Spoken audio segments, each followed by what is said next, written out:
রাজ্য সরকারি কর্মচারী, আধা সরকারি কর্মচারী, শিক্ষক ও অশিক্ষক কর্মীবৃন্দ সরকারের কাছে কাজ ও নীতি রূপায়ণের গুরুত্বপূর্ণ ভূমিকা পালন করেছে। এদের এই অবদানকে স্বীকৃতি দিতে আমরা ঘোষণা করছি যে বর্তমানে 18% মহার্ঘ ভাতা যেটা হচ্ছে ডিএ ওপর অতিরিক্ত 20% মহার্ঘ দিয়ে দেওয়া হবে।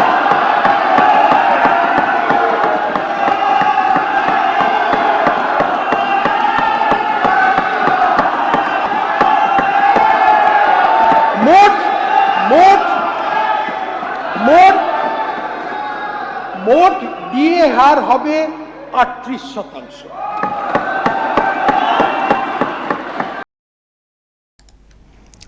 দর্শক, আজকে বাজেট পেশ করেছে নতুন সরকার, যেদিকে মানে নজর ছিল সরকারি যারা চাকরি করেন তাদের এবং আরও অনেকেরই, কারণ এই যে ডিএ মুভমেন্ট সেটা একটা বিরাট মাত্রা যোগ করেছিল এবং এই যে পরিবর্তন এসছে সেখানেও এই ডিএ মুভমেন্টের একটা প্রভাব ছিল বলেই অনেকে মনে করেন। আগের সরকার তো ডিএ পর্যাপ্ত দিত না, চাইতে গেলে নানান সব কথা বলতো। মুখ্যমন্ত্রী যিনি ছিলেন তিনি খুবই কুৎসিত মন্তব্য করেছেন, ঘেউ ঘেউ করবেন না এটাও বলেছেন, দয়ার দান এটাও বলেছেন। তো ফলে ওই সরকার যে করবে না দেখবে না এটা মোটামুটি সরকারি যারা কর্মচারী তারা ঠিক করে ফেলেছিলেন এবং তারা মামলা পর্যন্ত করেছিলেন, মামলার অর্ডার হয়েছিল, তারপরেও দেওয়া হচ্ছিল না। ফলে নতুন সরকার এলে তাদের প্রত্যাশা পূরণ হবে এটা ছিল সরকারি যারা কর্মচারী তাদের। দর্শক দেখুন, সরকার যখন পাল্টানোর 1.5 মাস হয়েছে সরকারের বয়স, কিন্তু এক ধাক্কায় 20% বৃদ্ধি, মানে টোটাল 38% হয়ে গেল। আর সামান্য গ্যাপ আছে। আমি শুনছিলাম মুখ্যমন্ত্রী বলছিলেন এই বাজেট পেশের পরে যে কয়েকটা মাস সময় দিন, আমরা সব একেবারে বরাবর করে দেব। কিন্তু এখনই যেটা পেতে চলেছেন সরকারি কর্মচারীরা সেটাও তো তাদের আশার বাইরে বলবো। দেখুন, প্রাপ্য যেটা আছে সেটা তো তারা পাবেনি, কিন্তু একটা সরকার আগের সরকার যা করেছে সেই জায়গায় নতুন সরকার এসে যে এক ধাপে এতটা বৃদ্ধি করে দেবে এটাও হয়তো অপ্রত্যাশিত ছিল সরকারি কর্মচারীদের কাছে। সেটা আজকে করা হয়েছে, এই বাজেটে পেশ করা হয়েছে। আমি দেখছিলাম নতুন সরকার গঠনের পরে কেন ডিএ বৃদ্ধি করা হচ্ছে না, কেন ডিএ নিয়ে কোনো মিটিং হচ্ছে না, কেন ডিএ নিয়ে কোনো ঘোষণা হচ্ছে না, প্রথম ক্যাবিনেট বৈঠকের পর থেকেই বলা শুরু হয়েছিল। আমাকেও ওটাকে বলছিলেন একটা খবর করুন। আমি বলেছি আরে ওয়েট করুন না, এই তো সবে সরকারটা এসছে, একটু ভাবতে দিন না। সরকারটার যা হাল করে দিয়ে গেছে আগের শাসক, সব কিছু খতিয়ে দেখতে হবে তো, টাকার সংস্থান কোথায় কী আছে, কোনটা আরও প্রয়োজনীয় ব্যাপার আছে সেগুলো দেখে সিদ্ধান্ত তো নিতে হবে, একটু সময় দিন না। কেউ একেবারে অস্থির হয়ে উঠছিলেন এবং বলছিলেন তাহলে পরিবর্তন করে কি হলো, পরিবর্তন না করে কি হচ্ছিল, পরিবর্তন না করে কি পারছিলেন, তো একটু ওয়েট করুন না।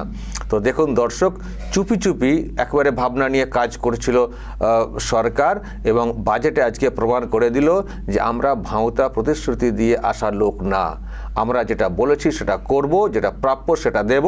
হ্যাঁ, সরকারের আর্থিক হাল যা করে দিয়ে গেছে আগের সরকার, একটু সময় দিন, একটু গুছিয়ে নিতে দিন, তারপর করব। কিন্তু 1.5 মাসেই যতটা ওনারা দেখতে পেরেছেন, গোছাতে পেরেছেন, তার মধ্যেই 20% ডিএ বৃদ্ধি, তার মানে একটা বিরাট একটা পাওনা তারা কিন্তু পেতে চলেছেন। এক্ষুনি বলবেন ডিএ বৃদ্ধি হয়ে যেত আমাদের কী লাভ, সাধারণ অন্য যারা আছেন, যারা সরকারি কর্মচারী না বা তার পরিবারের না, তারা ভাববেন যে আমাদের তাহলে কি লাভ হলো। দেখুন, সরকারি কর্মচারী যারা হন তাদের যদি বেতন ডিএ বৃদ্ধি হয়, মার্কেট কিন্তু আপ হয়, এর সঙ্গে তালে তাল মিলিয়ে দেখবেন অন্যান্য সেক্টরেও কিন্তু দেখবেন এই টাকা পয়সার ব্যাপারটা বাড়ছে। এটা নিয়ম। সরকারি এই যে ডিএ ইত্যাদি, এটা হচ্ছে একটা পরিকাঠামো, মেরুদণ্ড। এটা যেভাবে এগোবে সমগ্র সিস্টেম সেইভাবে এগোবে। যারা অসংগঠিত ক্ষেত্রে কাজ করেন দেখবেন তাদেরও মজুরি বৃদ্ধি হবে এবং হাতে টাকা এলে পারচেসিং পাওয়ার বাড়বে, সেখানে অন্যান্য কাজকর্ম, ব্যবসা বাণিজ্য সেটাও ভালো চলবে। ফলে এটা সবাই কিন্তু বেনিফিটেড, ডিরেক্টলি বেনিফিটেড বেনিফিটেড হয়তো সরকারি কর্মচারীরা, আর পরোক্ষভাবে অন্যরাও কিন্তু বেনিফিটেড হবেন। ফলে এটা শুধু সরকারি কর্মচারীদের জন্য ভালো খবর সেটা না, টোটাল মার্কেট আপ হচ্ছে। গোটা দেশের মধ্যে আমাদের রাজ্য যেভাবে পিছিয়ে যাচ্ছিল আর্থিক সব দিক দিয়ে, সেই জায়গায় কিন্তু এবার আপ হচ্ছে। এটা সর্বক্ষেত্রে কিন্তু এটার একটা প্রভাব থাকবে। এবার বলি, শুধু ডিএ বৃদ্ধি করা হয়েছে এটা না, অন্যান্য সেক্টর যারা কাজ করেন মানে এবং যারা অস্থায়ী কর্মচারী যারা আছেন আর কি অন্যান্য সেক্টরে বা এই যে সেক্টরে ধরুন স্কুলের যারা আছেন, যারা পূর্ণ স্থায়ী যারা চাকরি করেন তাদের তো ডিএ বৃদ্ধি হলো, যারা অস্থায়ী চাকরি করেন তাদেরও কিন্তু বেতন বা ভাতা যাই বলি বৃদ্ধি করা হয়েছে। যেমন প্যারা টিচারদের ক্ষেত্রে মাসে 5,000 টাকা করে বৃদ্ধি করা হয়েছে। তেমনি অন্যান্য আরও সেক্টর আছে, এমনকি সিভিক ভলেন্টিয়ার, তাদেরও সিভিক ভলেন্টিয়ার বা যারা ভলেন্টিয়ারি সার্ভিস দিয়ে থাকেন তাদেরও মাসে 2,000 টাকা করে বৃদ্ধি করা হয়েছে। আমি একটা ব্যাখ্যা শুনছিলাম মুখ্যমন্ত্রীর, যে এই যে সিভিক বা এইসব সেক্টরে যে 2,000 বৃদ্ধি, এটা মনে হতে পারে কম, কিন্তু এটা কেন করেছি আমরা? এটা নাই করতে পারতাম, একদমই নাই করতে পারতাম। কারণ এই সব ক্ষেত্রে নিয়োগগুলো যেভাবে হয়েছে এগুলো পলিটিক্যাল নিয়োগ হয়েছে বেশিরভাগ ক্ষেত্রে। এখানে ঠিকঠাক প্রসেস করা হয়নি, ঠিকঠাক নিয়োগ যে প্রসেস মেনটেন করে করতে হয় সেটা করা হয়নি। যাকে খুশি নিয়ে নেওয়া হয়েছে, ওটাকে কাগজপত্র ঠিক নেই হয়তো, তাকেও নিয়ে নেওয়া হয়েছে। ফলে আমরা এক্ষুনি একটা বিরাট অঙ্ক কি করে বৃদ্ধি করব? আমরা এটা করলাম, জাস্ট না করে নয়, করলাম 2,000, কিন্তু ঝাড়াই বাছাই হবে, ছাঁটাই না ঝাড়াই বাছাই হবে। কিন্তু ঝাড়াই বাছাই করে তারপর যেটা দেওয়ার সেটা আমরা দেব। ফলে এটা কিন্তু উনি বলেছেন যে এটা থেকে কম মনে হতে পারে, কিন্তু এটা আমরা যেহেতু অনেকের দেওয়া হচ্ছে, তারাই বা কেন বঞ্চিত থাকবেন, আমরা দিয়ে দিলাম। কিন্তু ওখানকার নিয়োগ নিয়ে আমাদের মনে অনেক প্রশ্ন রয়েছে, সেগুলো আমরা খতিয়ে দেখব, ঠিক করব, তারপর যেটা বৃদ্ধি করলে হয় সেটা করব। এটা হচ্ছে আপাত বৃদ্ধি, সেটাও কিন্তু ব্যাখ্যা দিয়ে বলে দেওয়া হয়েছে।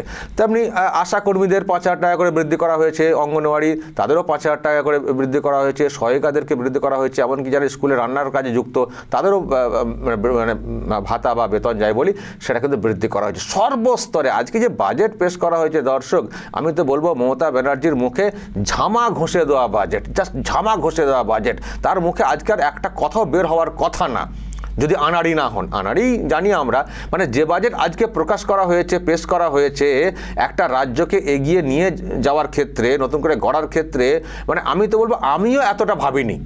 আমরা বলছি ডাবল ইঞ্জিন সরকার আসছে, আমাদের রাজ্যে একটা বিরাট কিছু হবে, বিরাট মানে যে ক্ষতি হয়েছে সেখান থেকে আমরা এগিয়ে নিয়ে আসতে দেখতে পাবো। কিন্তু আজকে যে বাজেট পেশ হয়েছে এটা আমারও আশার বাইরে, আমি এত এইভাবে বাজেট পেশ হয় ভাবতেই পারিনি। এক হচ্ছে বেতন ভাতা বৃদ্ধি, আর দ্বিতীয়ত পরিকাঠামো উন্নতির ক্ষেত্রেও যা যা বলা হয়েছে, মানে শুনলেই বুঝতে পারবেন যে এইভাবে যদি এটা এগোয়, এই রাজ্য সত্যিই যেখানে আছে সেখান থেকে কোন জায়গায় পৌঁছে যাবে বুঝতে পারবেন। তো দর্শক এইসব হয়েছে। তো সর্বক্ষেত্রেই বিভিন্ন সেক্টরে যারা কাজ করেন, অস্থায়ী স্থায়ী, সবার ক্ষেত্রেই একটা বেতন ভাতা বৃদ্ধির ব্যাপারটা কিন্তু আজকে প্রথম বাজেটেই একটা বিরাটভাবে ঘোষণা করা হয়েছে। এবার দর্শক আমাদের অনেকেরই একটা কৌতূহল আছে যে চাকরিরও তো অনেক মুভমেন্ট হচ্ছিল না, চাকরি হচ্ছিল, নিয়োগ হচ্ছিল না, সেটার ব্যাপারে বাজেটে কি বলা হলো। চাকরির ব্যাপারে দর্শক বাজেটে একটা ঘোষণা হয়েছে কত নিয়োগ করা হবে। আমি দর্শক আগে আপনাদেরকে সেই বক্তব্যটা একটু শোনাই, তারপর ব্যাখ্যাতে আসব যে সব দিকটা মেনটেন করে যেভাবে নতুন সরকার এগোতে চাইছে, এটা সত্যিই কিন্তু ভরসার বাজেট। দেখুন, রাজ্য সরকারি অফিসগুলোতে 1 লক্ষ শূন্য পদ পূরণ করা যাবে, যার 33% মহিলাদের জন্য সংরক্ষিত থাকবে।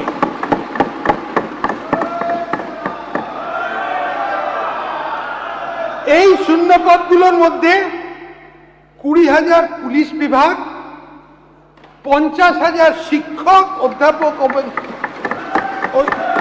অশিক্ষক কর্মী, 1,000 ইস্টার্ন ফ্রন্টিয়ার রাইফেলস এবং বাকি অনেক সরকারি নিয়োগ করা হবে।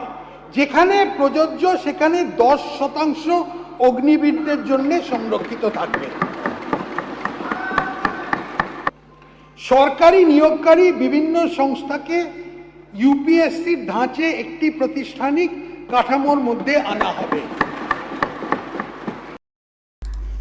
দর্শক শুনলেন 1 লক্ষ নিয়োগ এবং কি কোন ভাগে কত সেটাও বললেন। কিন্তু এর মধ্যে সবথেকে গুরুত্বপূর্ণ যেটা আমার কাছে মনে হয়েছে, আপনাদের কাছে হয়তো মনে হবে, নিয়োগ প্রক্রিয়া, নিয়োগ প্রসেস, নিয়োগ যারা করবে সেই ব্যাপারে কত স্বচ্ছতা মেনটেনের কথা ভাবা হয়েছে। ইউপিএসসির ধাঁচে নিয়োগ প্রসেস হবে। এই পলিটিক্যাল লোক থাকবেন, পলিটিক্যাল লোক তার ইচ্ছা মতো কোটা করে ফেলবেন, আর ওই এসএমএসের চাকরি ওইসব কিন্তু চলবে না। চাকরি নিয়োগের স্বচ্ছতা মেনটেনের যে একটা ভাবনা, সেটাও কিন্তু ঘোষণা করা হয়েছে। ফলে এটাই হচ্ছে দর্শক নতুন সরকার, মানে পরিবর্তনের সরকার এবং ভরসার সরকার, যে মেধার ভিত্তিতে নিয়োগ হবে, মেধার ভিত্তিতে নিয়োগ হবে। আজকে দর্শক এটা কিন্তু ঘোষণা করা হয়েছে। ফলে নিয়োগের খবরও পেলেন, আর নিয়োগের প্রসেস নিয়ে যে নতুন সরকারের ভাবনা, আশ্বস্ত হওয়ার যে হ্যাঁ খাটলে, পরিশ্রম করলে, মেধার বিচারে আমি জায়গায় আসতে পারলে চাকরিটা আমার হবে, সেই ভরসাটাও কিন্তু আজকের বাজেটে দেওয়া হয়েছে। এবার দর্শক নতুন সরকার এসছে, ডাবল ইঞ্জিন সরকার, নিশ্চয়ই আপনারা বলবেন আগের থেকে অনেক বেশি কাজ হবে, এবং এমএলএ যে ল্যাড, এমএলএ ফান্ড, সেটারই বা কী হলো। আগের সরকার তো 60 না 70 লক্ষ টাকা করে দিত এমএলএ ফান্ড, তাও তো শেষ পর্যন্ত দেওয়া হতো কি না সে তো আমাদের মনে প্রশ্ন রয়েছে। সব তো ভেঙে অন্য কাজে লাগানো হতো, এমএলএ এমপিদের ফান্ড ভেঙে অন্য কাজে লাগানো হতো। কিন্তু এখানে দর্শক আজকে যে ঘোষণা দেখলাম, হ্যাঁ এমএলএ ফান্ডের অ্যামাউন্টটাও কিন্তু বৃদ্ধি করা হয়েছে। অ্যামাউন্ট বৃদ্ধি করা হওয়া মানে আমাদের এলাকায়, আপনাদের এলাকায় এমএলএর যে কাজের জায়গা, এমএলএর মাধ্যমে তার ফান্ডের মাধ্যমে সেই কাজের সংখ্যা বাড়বে, টাকার অঙ্ক বাড়লে দেখুন কত বাড়ানো হয়েছে। এমএলএর প্রতি যে এই ফান্ডের পরিমাণ প্রতি বছর বর্তমান 70 লক্ষ টাকা থেকে বাড়িয়ে 1 কোটি করা হচ্ছে।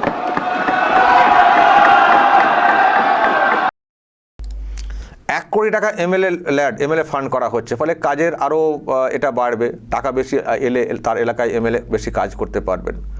তবে এবার তো আর ওই কাটমানি চলবে না। কাটমানি করে তো আগে ওই টাকা 70 লাখের যেটুকু আসতো তার তো অর্ধেকের বেশি কাটমানি হয়ে যেত।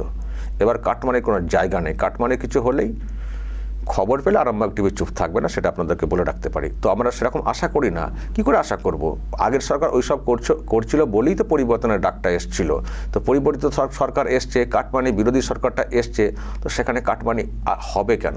ফলে যে টাকা বরাদ্দ হবে, এই যে 1 কোটি বলা হচ্ছে বছরে প্রত্যেক এমএলএ এরিয়াতে, আমরা আশা রাখছি প্রত্যেকটা টাকারই কাজ দেখতে পাবো এলাকাতে। তো এই অঙ্কটা বৃদ্ধি হয়েছে, এটা একটা বড় ব্যাপার। এবং দর্শক শুভেন্দু অধিকারী আগেও বলেছেন না অনেক কিছু, আমি দেখছি যে বাজেটে সব কিছু তার প্রতিফলন ঘটানো হয়েছে। এই যে মিথ্যা মামলা দিয়ে মানুষের জীবনকে শেষ করে দেওয়া হয়েছে, তো পলিটিক্স করতে গিয়ে, পরিবর্তনের লড়াইয়ে নামতে গিয়ে মানুষের অনেক ক্ষতি হয়েছে। অনেক মানুষ এই সংগ্রামে যুক্ত হতে গিয়ে তার ক্ষতি হয়েছে, পরিবারের ক্ষতি হয়েছে। কিন্তু তাদের কথাও আমরা দেখলাম এই বাজেটে বলা হয়েছে, তাদের ব্যাপারেও ভাবা হয়েছে যে যারা এই মুভমেন্ট করতে গিয়ে এরকম শিকার হয়েছেন তাদের জন্যও একটা ভাতা চালু করবে এই সরকার। কি ভাতা? আমি দর্শক সেটাও আপনাদেরকে একটু শোনাই, যে দেখুন কত দিক দিয়ে একটা সরকার ভেবেছে তার নতুন বাজেটে। রাজনৈতিক বিশ্বাসের জন্য মিথ্যা ও ভিত্তিহীন মামলার শিকার হয়েছেন তাদের সংগ্রামী ভাতা দেয়া হবে। সংগ্রামী ভাতা দেওয়া হবে, কারণ সত্যিই তাদের সংগ্রামের জন্যই কিন্তু পরিবর্তনটা এসছে, যেটা গোটা রাজ্যের মানুষের বাংলার জন্য দরকার ছিল। ফলে তারাও এই যোগ্যতা রাখেন একটা কিছু ভাতা পাওয়ার, কারণ তারা নিজেদের পরিবারকে শেষ করেছেন, শেষ হয়েছে তার জন্য তারা এই মুভমেন্টে নামতে গিয়ে। আর তিনিও হয়তো অনেক ক্ষেত্রে কেউ পঙ্গু হয়ে গেছেন, কেউ বা হয়েছেন। ফলে তাদেরও পাশে থাকাটা কিন্তু সরকারের দায়িত্বের মধ্যে পড়ে। ফলে সেটাও কিন্তু বাজেটেই বলে দেওয়াটা হয়েছে। কিন্তু দর্শক এত কিছু তো হচ্ছে, কিন্তু আমি বিশেষ করে যেটা নিয়ে বলি যে শিক্ষা না থাকলে একটা জাতি কখনো এগোতে পারে না। শিক্ষার দিকে জোর কিন্তু বেশি দিতে হবে। ভাতা ইত্যাদি তো আছেই, যদিও সব ভাতা দেওয়ার পক্ষে আমি আবার নই। বসে বসে মানুষকে টাকা দেওয়া, সুস্থ সবল মানুষকে, তার পক্ষে আমি নই। কিন্তু কখনো কখনো ওই করতে হয় সরকারকে, কারণ আগের সরকার যেভাবে মানুষকে ভাতামুখী করে দিয়েছিল, সেখান থেকে টনক নড়িয়ে যদি পরিবর্তন আনতে হয় তাহলে তাদেরকেও পাল্টা ভাতা ঘোষণা করার প্রয়োজন ছিল। তারা ঘোষণা করেছে, তো দেখা যাক সেটা তারা কতদিন কন্টিনিউ করে। কিন্তু আমি সুস্থ সবল মানুষকে ভাতা দেওয়ার পক্ষে না। তো আমি যেটার পক্ষে, শিক্ষা, স্বাস্থ্য, শিল্প, সেগুলো কেমন কি হচ্ছে, যেগুলোর উপরে বেশ করে মানুষ একটা জাতি এগোতে পারে, সেদিকে আমি নজর রাখি সবসময়। তো আজকে এত কিছু তো ঘোষণা হয়েছে যেগুলো অবশ্যই প্রয়োজন আছে অনেক ক্ষেত্রে, কিন্তু শিক্ষার দিকটা কতটা জোর দিচ্ছে নতুন সরকার, আমি দর্শক সেটাও দেখছিলাম। তো আমি আপনাদেরকে একটু শোনাই শিক্ষার ব্যাপারে নতুন সরকার তাদের কি ভাবনা প্রকাশ করেছে। দর্শক একটু শুনুন, অনেকগুলো কথাই বলেছেন, সবটা শোনাতে পারবো না, খানিকটা শুনুন। জ্ঞান শক্তি মানে শিক্ষার ক্ষেত্রে আসা যাক। বাংলার শিক্ষার দিক থেকে একটি উৎকৃষ্ট কেন্দ্র পরিণত করার জন্য একটি কৌশলগত রূপরেখা তৈরি করা হচ্ছে। এর জন্য কেন্দ্রীয় সাহায্য পুষ্ট পিএমশ্রী প্রকল্পটি বাস্তবায়িত করা হবে, যার মাধ্যমে নির্বাচিত বিদ্যালয়গুলি গুণমান পরিকাঠামোর উন্নয়ন ও প্রযুক্তি নির্ভর শিক্ষার মাধ্যমে মডেল প্রতিষ্ঠান হয়ে পরিণত করা হয়। এই উদ্দেশ্যে আমি 2100 কোটি টাকা বরাদ্দ করার প্রস্তাব রাখছি। এটা খুবই গুরুত্বপূর্ণ একটা প্রকল্প। বিশ্বমানের কারিগরি ও ম্যানেজমেন্ট প্রশিক্ষার উদ্দেশ্যে ভারত সরকারের সহায়তা উত্তরবঙ্গে একটি আইআইটি এবং একটি আইআইএম স্থাপন করা হবে। হাতে কলমে শিক্ষার দ্বারা সৃজনশীলতা এবং বৈজ্ঞানিক চিন্তাকে উৎসাহ দেওয়ার জন্য 200 কোটি টাকার প্রস্তাবিত বাজেট বরাদ্দ করে মোট 1000টি স্কুলে অটল টিঙ্কারিং ল্যাব স্থাপন করা হবে। আমি সংস্কৃত কলেজ ও বিশ্ববিদ্যালয় উন্নয়ন এবং সংস্কৃত ভাষা প্রসারের জন্য 50 কোটি টাকা বরাদ্দের প্রস্তাব করছি। রাজ্য সরকার এই রাজ্যে নবোদয় বিদ্যালয় স্থাপনের জন্য জমি দেবে। প্রাথমিকভাবে দক্ষিণ 24 পরগনা, মালদা, ঝাড়গ্রাম এবং পূর্ব বর্ধমান 4টি জায়গা চিহ্নিত করা হয়েছে। একইভাবে ঝাড়গ্রাম ও বাঁকুড়াতে 2টি কেন্দ্রীয় বিদ্যালয় স্থাপনের জন্য জমি চিহ্নিত করা হয়েছে। আইটিআইগুলির আধুনিকরণের জন্য পিএম সেতু মানে PM skilling and employment transformation through upgraded ITI প্রকল্প বাস্তবায়িত করা হবে। আমি এই ক্ষেত্রে 570 কোটি টাকা বাজেট বরাদ্দ করা হচ্ছে। IIT, JEE, NEET, CAT, CA এবং সিভিল সার্ভিস পরীক্ষার মতো প্রতিযোগিতামূলক পরীক্ষা প্রস্তুতি নেওয়ার শিক্ষার্থীদের বিনামূল্যে প্রশিক্ষণ দেওয়ার জন্য প্রত্যেকটি জেলায় দক্ষতা স্কিল ডেভেলপমেন্ট সেন্টার আরম্ভ করা হবে। মেয়েদের জন্য শিক্ষাগত উৎকর্ষ বিকাশের লক্ষ্যে কাঁথি, কালিয়াচক, জঙ্গিপুর, সাগর, তুফানগঞ্জ এবং ফলতায় মহিলা কলেজ স্থাপন করা হবে। সকল স্কুল, কলেজ ও বিশ্ববিদ্যালয় ইত্যাদিতে স্যানিটারি ভেন্ডিং মেশিন বসানো হবে। আরও অনেক কিছু ঘোষণা করা হয়েছে মেয়েদের উচ্চশিক্ষার দিকে আরও তাদেরকে আকৃষ্ট করতে, মানে 60,000 টাকা করে একটা স্কিম আর কি তাদেরকে দেওয়ারও কথা শুনছিলাম। তো অনেক কিছু হয়েছে দর্শক, অনেক কিছু ঘোষণা শিক্ষার ব্যাপারে, সবটা শোনাতে গেলে আরও অনেকটা সময় লেগে যাবে। মুখ্যমন্ত্রী বলছিলেন প্রত্যেকটা স্কুলে ফ্যান, লাইট, পরিশ্রুত পানীয় জল, মানে সব কিছু একবারে খুব করতে হবে। স্কুলগুলো যেগুলো আছে পরিকাঠামো উন্নতি, এই সবগুলো করা হবে। মানে শিক্ষাকে একেবারে ঢেলে সাজানো, রাজ্যের যা উদ্যোগ, কেন্দ্রীয় যা প্রকল্পগুলো আছে সেগুলোকে নিয়ে আসা এবং উত্তরবঙ্গে আইআইটি, আইআইএমের মতো একটা পরিকাঠামো তৈরি করা, মানে গোটা রাজ্যকে শিক্ষার দিক দিয়ে এগিয়ে নিয়ে যেতে গেলে আধুনিক শিক্ষায় শিক্ষিত করার জন্য সেই ব্যাপারেও কিন্তু একটা বিরাট ভাবনা রয়েছে নতুন সরকারের, যেটা আমাকে কিন্তু খুবই আকৃষ্ট করেছে। এবং শিল্প নিয়েও কথা বলেছেন, শিল্পর সব অনেক কিছু পরিকাঠামো তৈরি করা হচ্ছে, যোগাযোগ ব্যবস্থা সব হচ্ছে, বিমানবন্দর হবে মালদাতে, কল্যাণীতে, উত্তরবঙ্গে কোচবিহারে তো আছেই, পুরুলিয়াতে এসব হবে যোগাযোগ ব্যবস্থা। তারপরে পোর্ট, গভীর সমুদ্র বন্দর যেটা মেদিনীপুরের ওখানে মন্দারমণির পাশে, তো মানে এই সবগুলো হবে। আর এগুলো কিন্তু বলে দেওয়া আছে। আর একটা কথা বলেছেন, এখানে তো প্রচুর বিনিয়োগ আসছে, বিনিয়োগকারীরা আসতে চাইছেন, কিন্তু আমাদের এখানে জুলুমবাজি, চাঁদাবাজির জন্য অনেক শিল্পতে তালা লেগে যায়। তো আমরা নতুন একটা আইন আনবো এই চাঁদাবাজি জুলুমবাজি যাতে না হয়, এর বিরোধী একটা কঠোর আইন কিন্তু আমরা আনবো। অর্থাৎ পুরোটাই পরিবেশ বান্ধব এবং এখানে শিল্প বিনিয়োগ করতে গেলে তার অনুমতি নেওয়া ইত্যাদি সব রকম সাহায্য সহযোগিতা ইলেকট্রিক থেকে শুরু করে সার্বিক এখানে সরকার থাকবে, একেবারে শিল্প বান্ধব সরকার বলে একটা ডিটেলস বলা হয়েছে। সবটা বলতে গেলে অনেকটা সময় লেগে যাবে। মানে এবার কিন্তু নিশ্চিন্তেই ভরসা নিয়ে বিনিয়োগকারীরা এই রাজ্যে বিনিয়োগ করতে পারবেন। কোনো জুলুমবাজি চাঁদাবাজি হবে না, সব রকম সাহায্য করা হবে এবং সেই মানে বিনিয়োগকারীদের মানে হাত বাড়ানোর বিষয়টাও রয়েছে, সেটাও ইঙ্গিত করা হয়েছে। সব মিলিয়ে দর্শক শিল্পায়ন নিয়েও যে ভাবনা আজকে প্রকাশ পেয়েছে বাজেটে, সত্যি কিন্তু ভরসা হওয়ার মতো। দর্শক, আমি শেষে যেটা দিয়ে শেষ করবো, আজকে লম্বা একটা বাজেট, সবটাই শোনাতে পারলে ভালো লাগতো, এত সুন্দর বাজেট। আবারও বলছি, এই বিষয়ে আজকে যা বাজেট পেশ হয়েছে, বিরোধীদের কোনো বলার মুখ নেই। এত বাজেট তারাও ভাবেনি এত কিছু করতে পারে বাজেটে। তো সুতরাং ডাবল ইঞ্জিন সরকারের যে বেনিফিট, যেটা আমি বারবার বলে আসছিলাম, আজকে কিন্তু প্রথম বাজেটেই সেটা আমরা পরিষ্কার বুঝতে পেরেছি।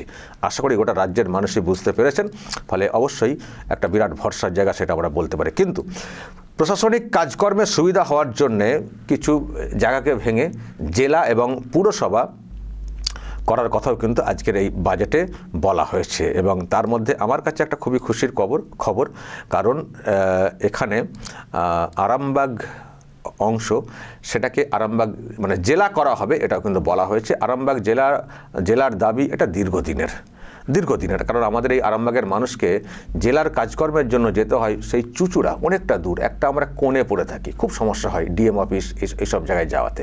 তো আরামবাগ জেলা, এটা আমাদের আরামবাগ মানুষের বহু দিনের দাবি।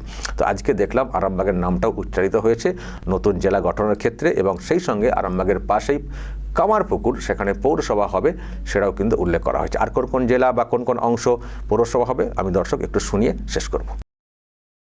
নতুন জেলাগুলোর মধ্যে থাকবে কলকাতা, বসিরহাট, সুন্দরবন, জঙ্গিপুর ও আরামবাগ। কাঁথিতে একটা নতুন পুলিশ ডিস্ট্রিক্ট হবে, গোপীবল্লভপুরে একটা নতুন মহকুমা, নতুন পুরসভা হবে শিব মন্দির, গাজল, চাঁচল, বেলদা, বাগনান, জয়গাঁ, কোলাঘাট, কামারপুকুর, টুঙ্গিদিঘি। মানে এই কদিনে এত যে ভাবনা, মানে আমি নিজে অবাক হচ্ছি যে এরা বাজেটটা কবে থেকে ভেবেছে। বিজেপি বাংলার যে বাজেটটা মানে কি প্রয়োজন, এটা কবে থেকে ভেবেছে? তো 1 বছর আগে থেকে ভাবলে মনে হচ্ছে এটা হওয়ার কথা। এত দ্রুত একটা সরকার এসে এত দ্রুত সব দিক দিয়ে ভেবে একটা বাজেট পেশ করা, এটা সত্যিই আমি পরে জানবো যে এটা কোত্থেকে এইভাবে তৈরিটা হলো। আমার সঙ্গে কথা হয় অর্থমন্ত্রীর, আমি পরে হয়তো জানবো, জেনে বলবো। আমি চেষ্টা করবো ওনাকে একবার আপনাদের সামনে অনলাইনে আনার। তো যে কীভাবে এত দ্রুত এত সুন্দর বাজেটটা পেশ করতে পারলেন, এবং রাস্তাঘাট, ব্রিজ, মেডিকেল কলেজ, মানে এভরিথিং, স্বাস্থ্যের ব্যাপারটাও প্রচুর বলা হয়েছে। মানে কোথায় কি ব্রিজ দরকার, কোথাকার ব্রিজ খারাপ অবস্থায়, কোথায় জলপথে যোগাযোগ, জেটি থেকে শুরু করে সব রকম পুরো পরিকাঠামোকে একেবারে উন্নতি।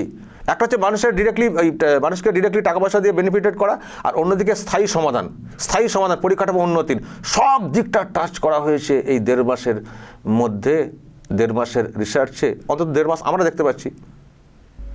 আর বিজেপি হয়তো অনেক আগে থেকে ভেবেছিল, ভাবারই কথা, মানে বাংলাটা জাহাল হয়েছে। ফলে দর্শক, আজকে সামগ্রিক বাজেট যেটা পেশ হয়েছে সবটাই শোনাতে পারলে হয়তো ভালো লাগতো। মানে এই রকম বাজেট একেবারে আমাদের মানে হিসেবের বাইরে। নতুন সরকার, নতুন মুখ্যমন্ত্রী পেছনে বসে টেবিল চাপড়েছেন, উনিও তো জানেন কি পেশ হতে চলেছে। ফলে সত্যিই আজকে মুখ্যমন্ত্রী শুভেন্দু অধিকারী, আমি আগেই বলেছি, প্রাণচঞ্চল কর্মঠ মুখ্যমন্ত্রী, তার আরও মন্ত্রিসভার সদস্যরাও আছেন খুব অ্যাক্টিভ। সবে মিলে যে বাজেট আজকে পেশ হয়েছে, যে বিধানসভাতে আজকে বাজেটটা পেশ এলো, এই বিধানসভাতে অতীতে কোনো বছর কোনো বাজেট এই রকমভাবে পেশ হয়েছে কিনা আমার অন্তত জানা নেই। আমার মনে হয়নি যে বাজেট আজকে এটা একটা রেকর্ড পেশ। সত্যিই দর্শক, ডাবল ইঞ্জিন সরকারের বেনিফিট যে কী হতে পারে আজকে আমরা টের পাচ্ছি। দর্শক বলবেন যা বলার, এবং আপনাদের যদি আরও কিছু বলার থাকে সেগুলো বলবেন। যদি ওনাদের নজরের বাইরে গিয়ে থাকে আমরা চেষ্টা করব সেই সবগুলোকে নজরে আনার পরবর্তী সময়। তবে সবে নতুনের মধ্যে বাজেট কেমন হলো আপনাদের চোখে অবশ্যই বলবেন, যা বলার বলবেন এবং নজর রাখবেন আরামবাগ টিভিতে।